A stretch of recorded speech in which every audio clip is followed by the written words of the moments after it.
Hey, joining us now, the defensive line coach for the Oklahoma State Cowboys. And I enjoy, and when I talked to Mike about this, a couple of years ago and said, hey, Summers, I'd love to get the coaches on and kind of informal. And he said, yeah, just don't bother them on vacation. I said, well, yeah, I don't want to do that. But he goes, find out when their office hours are. And we've had Coach Duffy on already, Coach McIndoe. Had Waz talking the running backs. So yeah, we've had some good guests already. Joe Bob Clements joins us now, the defensive line coach for the Cowboys. Hey, good morning, Joe Bob. How are you? I'm doing good, Robert. How are you? I'm good. One of the things we've talked with all the coaches we've talked to so far. Coach Mack has got Luke, his son at Stillwater, that is going to be a recruitable athlete.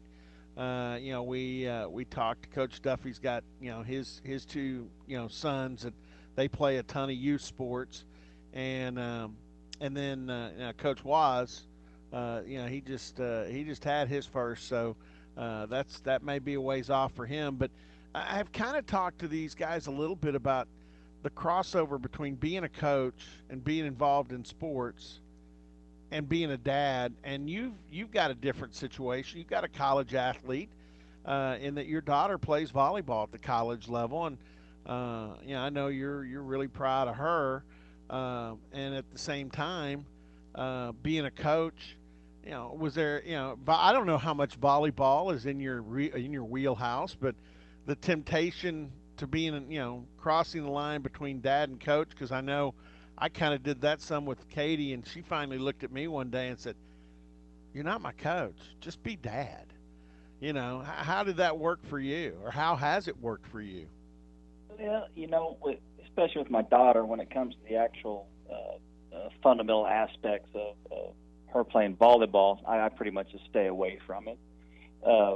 Now when it came to the commitment, dedication, and the lifestyle and the habits you have to build to be a college athlete, I probably stuck my nose in it a lot more than I should have.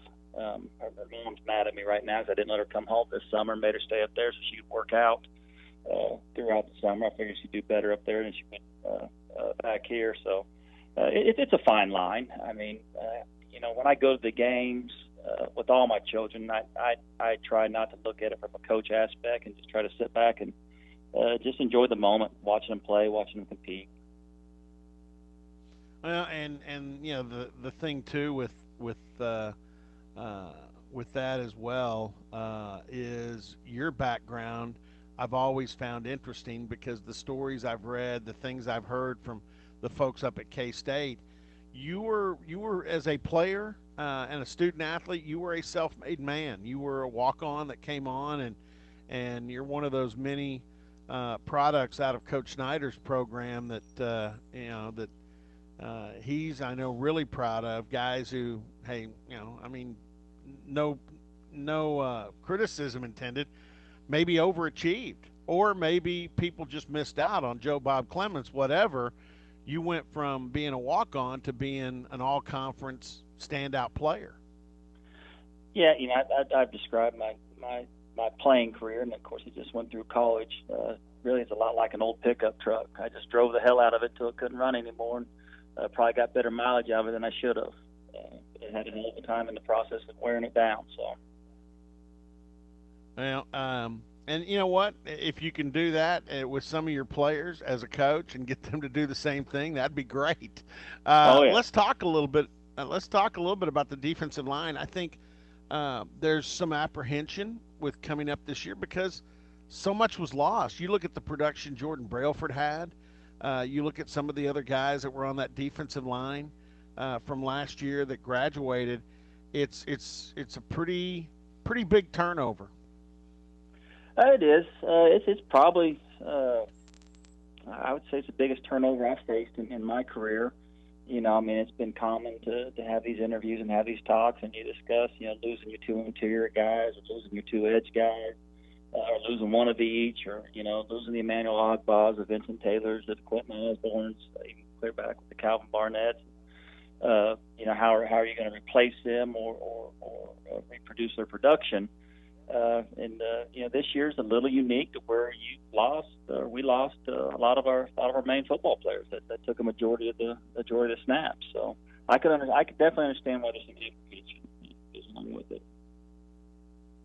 You talking about some of the guys that are going to step in.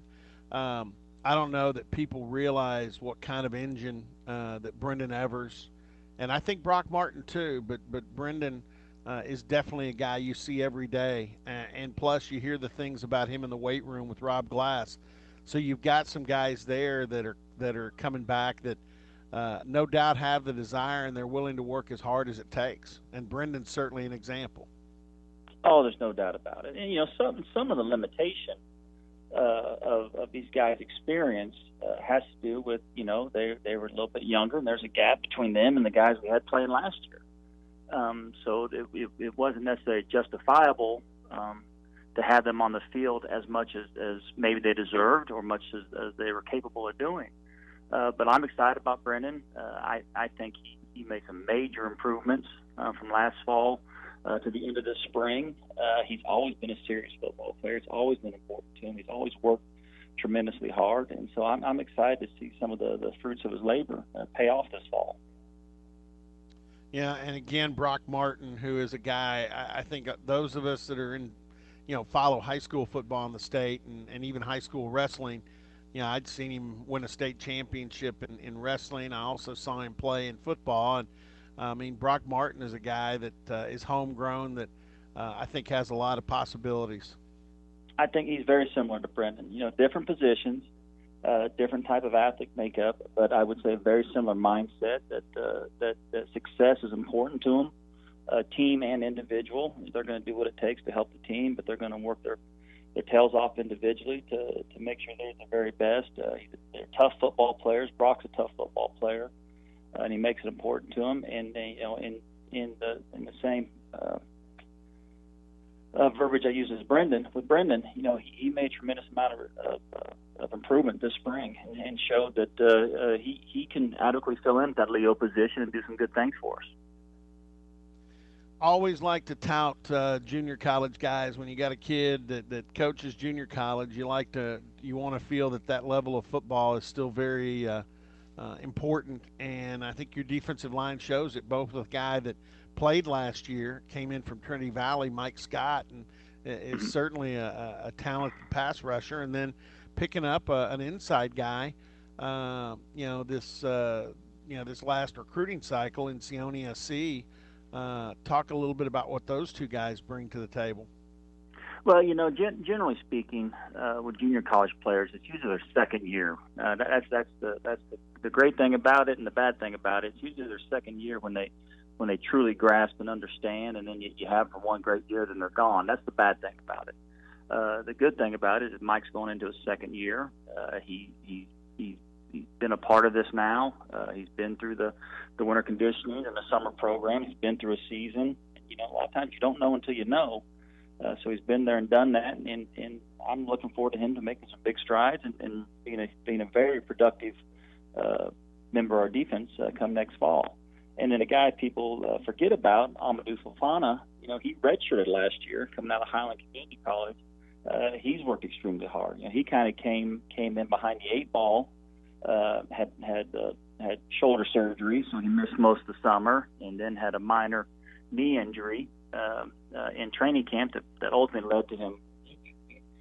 He's come on tremendously strong this spring and summer. I watched him work out this morning, and he is really, really light on his feet, moving around well.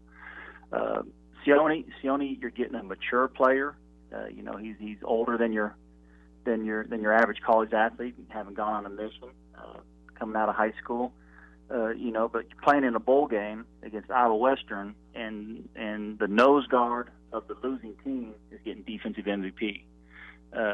One, you usually don't see nose guards get defensive MVP.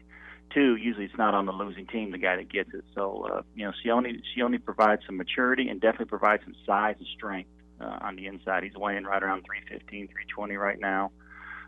Very strong, very hard to move, can anchor down. And, it's going to be fun to see how he progresses when the season starts. Yeah, and I messed up not putting Amadou Fafana in that group with junior college. I was going to kind of group him with Samuele Tuhalamaka Hmm. because they came in the same recruiting class, and both kind of had the similar story of injuries setting them back, and both came on in the spring. Not just Amadou, but he doesn't have any college experience because he's out of a very good high school football program, national champion program in modern day, but. I know Samuele Tualamaka came on big in the spring.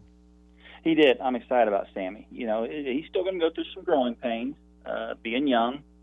I thought he developed well this spring, and learning that the college game is just a little bit different than the high school game. The guys you're going against are just as big and strong as you. In some cases, might be bigger and stronger than you are, and you really got to trust your fundamentals.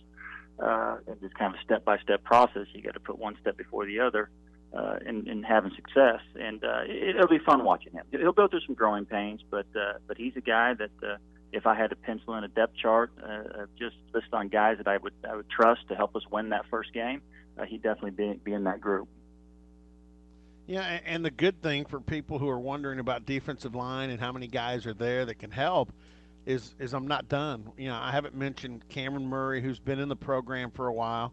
I haven't mentioned Israel Antwine, who played a ton of football as a true freshman at Colorado, and is transferred and is eligible immediately. You've got some other guys that are in there too. Jaden Jernigan came in early in the spring, and I'm trying to think because I don't want to forget anybody. But if there's anybody, Kyle Jr., who is a grad transfer that, we're going to get to see him in pads for the first time in fall camp, but he's here, I think, working out this summer. So again, there's some more names that obviously, especially Antwine, are going to fit in and help. Well, with Israel, I mean, like you mentioned, he started an entire season, almost an entire season, I believe, as a true freshman at Colorado and played well. When his name went on the portal and it became an opportunity for him to transfer to Oklahoma State, I went back and watched a couple of their games from last season against opponents like Washington, and who I know has a very good offensive line, and he's holding his own. He's doing a tremendous job. He's doing it as a true freshman on a high level. So he's coming in, maybe not experience at Oklahoma State, but definitely experience on a big stage. And then with Kyle Jr., he was a productive member and a starter at Bowling Green for 2 or 3 years, so he has a lot of Division I snaps. Maybe not at the same level and caliber as the opponents we play, but he's lined up against some very strong opponents and done well against it. So he comes in with experience, not experience here, but overall Division I big-time college football experience. So both those guys were counting on to help. Both those guys are counting on to compete. Both those guys could start and contribute right away for us. So, I mean, when you start putting all the names that we just talked about together, you can start seeing, okay, maybe they haven't all played together. Maybe you don't have the experience, like if you had the guys coming back from last year, but the pieces are there. It's kind of up to you and Coach Richmond and the defensive staff as a whole because there's the same thing at linebacker, putting that package together. I think the guys on the back end have kind of got they've kind of got the veteran guys and the guys that played last year back, but I see the pieces there. Is that a good way of putting it? It is. It's like anything else. It's not like this snuck up on me. I mean, I knew you guys going to be facing the major attrition after last season. So the past few years have been geared around trying to one load the defensive end from the back end with high school kids that you can develop and hang on to for 4 or 5 years, but also slide some experience in there with transfer and junior college players that you can get better that might be more apt to provide some immediate help. So there's going to be a lot of new faces, and the guy we haven't mentioned yet that had a really good spring, Tyler Lacey. He's in the mix also. There's going to be a lot of new faces, all new faces, but I think we'll be okay. I try not to let my anxiety build too much, and just stay focused on what I believe in and my coaching progression, and just try to get these guys a little bit better every day. I mean, first day of spring ball, Hell, they didn't know how to line up the stretch lines, what order to get into, where to go, etc. And that's my fault. I didn't cover it because they didn't have to do it for the past few years. They just got behind the guys in front of them. Well, those guys are gone now. So we walked through it and went over it, and the next day we got our stretch lines correct. But it'll be a progress. Every practice is important. Every drill is important. The time between practices, the studying and meeting and going over stuff becomes important. And just understanding that while you're gaining experience, there's going to be mistakes. But I've always taught my players you can overcome mistakes with fanatical effort. And if you give some fanatical effort, it might not be correct, but you can overcome it. And you can always overcome fatigue with great fundamentals. So hopefully they buy into it, and thus far they have, and thus far they've been an enjoyable, pleasurable group to work with. Hey, last thing with Coach Joe Bob Clements, defensive line coach for the Cowboys, and again, kind of like we said the other day with Coach Duffy, Coach Clements has been on this staff. He's a veteran, and he's a guy you see quite often, and you know what?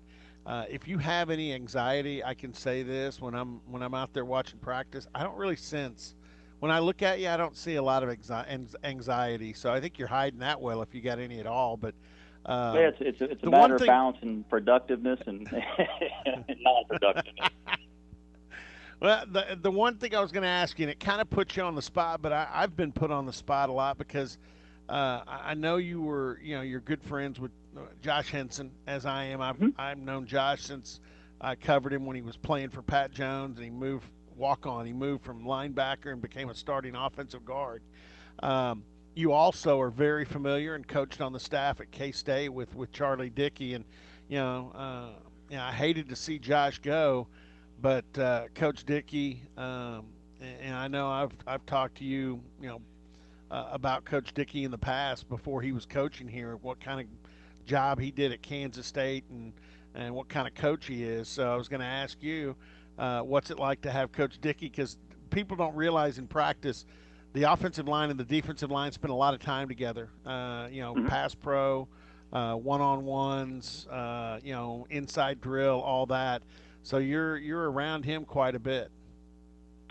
It's been a very easy and familiar transition for me, just because we did spend quite a bit of time together at Kansas State, and just like up there, offensive line, defensive line works against each other quite a bit. So when he had the opportunity to come down here and join our staff, it was just a very easy transition. When we got into talking about drills we're going to do against each other, how we're going to conduct it, what are our likes and dislikes, and just kind of fell right in line. Very familiar, very good. I'm really, really happy to have Coach Dickey part of our staff, and like you said, me and Josh are good friends, and you hate to see guys move on, but that's just kind of the nature of this profession. It's just kind of the beast of it, but I wish him all the best. But I think Oklahoma State football and the Oklahoma State offensive line's in really, really good hands with Charlie Dickey. Well, again, Joe Bob, we appreciate having a little bit of time with you here, and enjoy your vacation that's coming up, and it won't be that long. I know this. I'm about to go on vacation, and I come back to Arlington and Big 12 Football Media Day, so it'll be here before we know it. But enjoy the time, and we enjoyed the time with you.